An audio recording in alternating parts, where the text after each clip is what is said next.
La ilaha illallah Muhammadun Rasulullah alaihi salatullah wa Seringkali orang awam melihat bahwa ajaran tawakal itu adalah fatalisme. Salah paham ini kan. Jadi beginilah, kita nggak usah berteori bahasa filosofis yang muter-muter. Ketika saya taruh mobil di pinggir jalan dan mobil itu tidak saya kunci, lalu terserah Allah, bukan begitu tawakal tuh.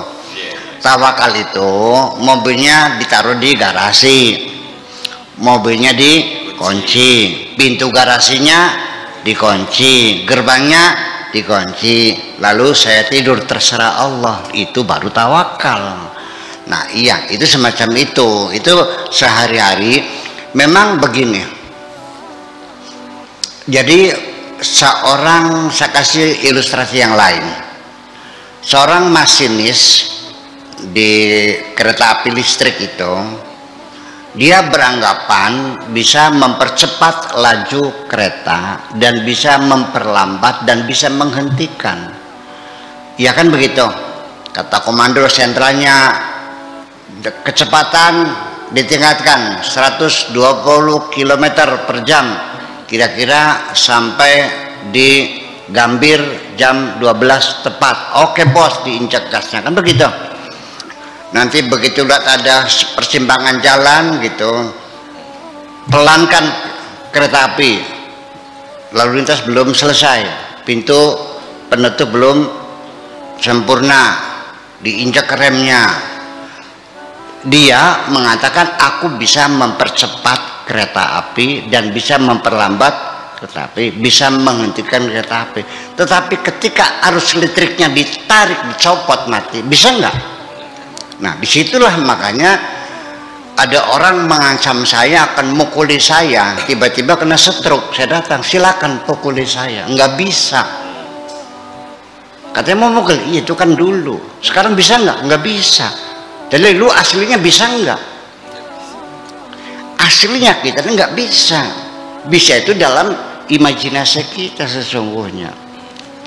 Walhasil bahwa saya belum pernah mengisi daftar formulir kehadiran di bumi. Nama titik-titik, saya nggak pernah ngisinya. Keluar dari perut ibu siapa, nggak pernah kok. Ujuk-ujuk saya lahir dan saya tidak pernah berkeinginan lahir kok. Dan nanti kepulangan saya juga sama, wa ma tadri nafsum bi ayyi ardin tamut, saya nggak tahu nanti saya matinya di mana. Itu semuanya di luar kemampuan saya. Ini kita bicara realita tanpa dalil. Orang yang kena virus corona bercita-cita enggak? Yang kena virus corona dia berusaha pengen sehat enggak? Sakit juga datang sendiri, sembuh datang sendiri. Sesungguhnya bagi kita yang mengamati, yang artinya bertuhan, itu meyakini secara metafisika bahwa di luar alam nyata ini ada yang maha mengatur. Itulah yang menjadi persoalan. Ya kan semacam itu. Nah kalau Anda mengatakan semuanya adalah keputusanku, ini adalah hasilku, di mana Tuhanmu selama ini? Jadi maksud saya dengan kepasrahan ini kepada tentu bukan berarti kita lalu tidak berbuat.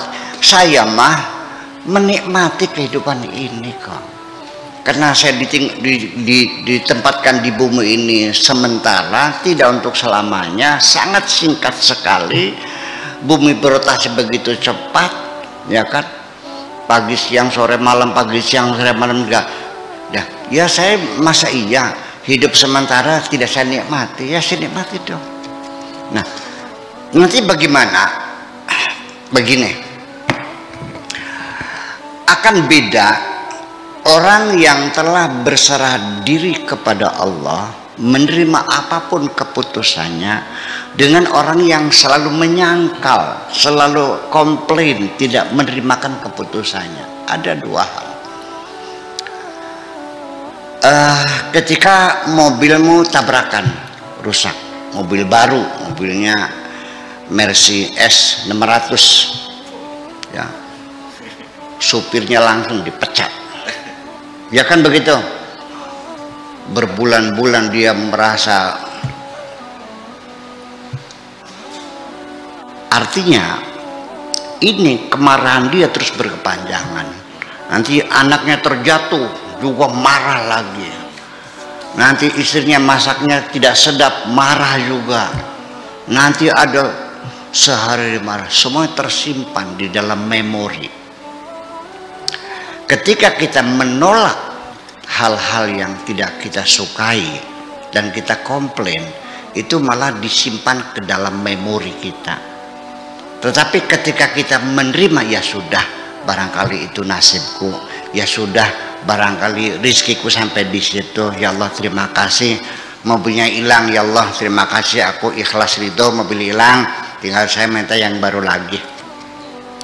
Begitu kita menerima dengan tulus ikhlas, maka itu tidak tersimpan dalam memori.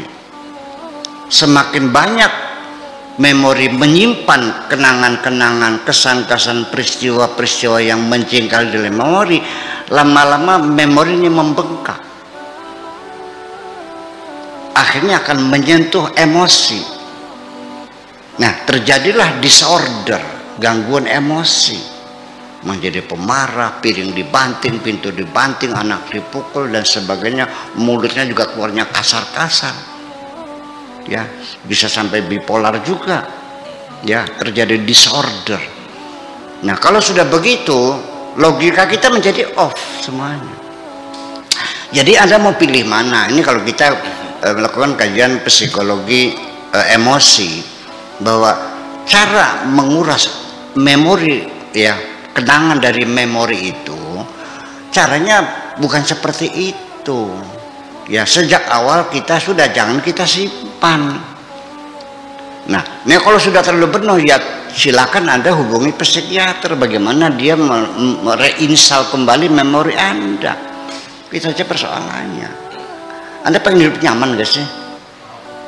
Pengen bahagia, pengen tidur lelap, pengen makan lahap, pengen badan sehat, pengen rezeki lancar, anak istri sayang semua. Kan itu tujuan kita.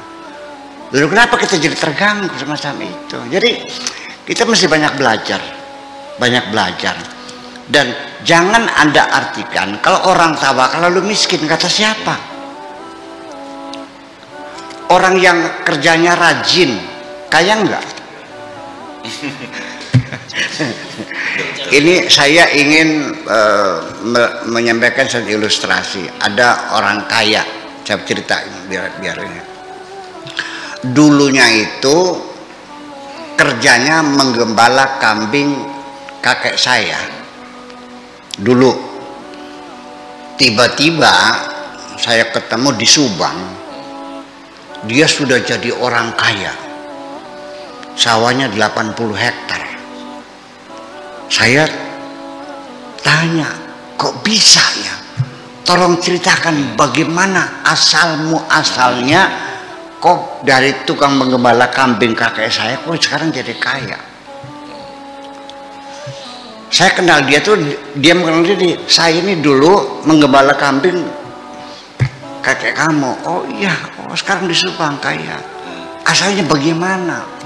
Pak Kiai, saya itu kaya ini bukan hasil korupsi, bukan merampok, bukan nipu, tapi betul-betul banting tulang peres keringat. 20 tahun saya makan pakai ikan asin aja. Ya, dari ternak bebek, ya, dari jual telur, ternak kambing, ternak sapi, beli sawah. Pokoknya saya ini bekerja sampai kayak seperti ini, betul-betul usaha saya. Kerja saya siang malam, siang jadi malam, malam jadi siang, kepala jadi kaki, kaki jadi kepala, banting tulang peres keringat. Itu jawaban seperti itu. Saya kira sah-sah sajalah orang mengatakan aku kaya karena aku kerja keras, banting tulang peres keringat. Tetapi dengan logika, saya mau bertanya, pakai logika kan? Apa memang ada hubungan kausalita peras keringat dengan kekayaan? Jujur. Nggak nyambung, tidak ada hubungan kausalitanya. Kalau memang iya ada hubungan kausalita bahwa orang kaya harus peras keringat, akan saya tuntut Anda. Kenapa tukang nyekop pasir di Kertasmaya yang berkeringat-keringat sampai sekarang nggak ada yang kaya? Ternyata nggak ada hubungan. Itu persoalannya pengingkaran terhadap pemberian Tuhan. Terima kasih.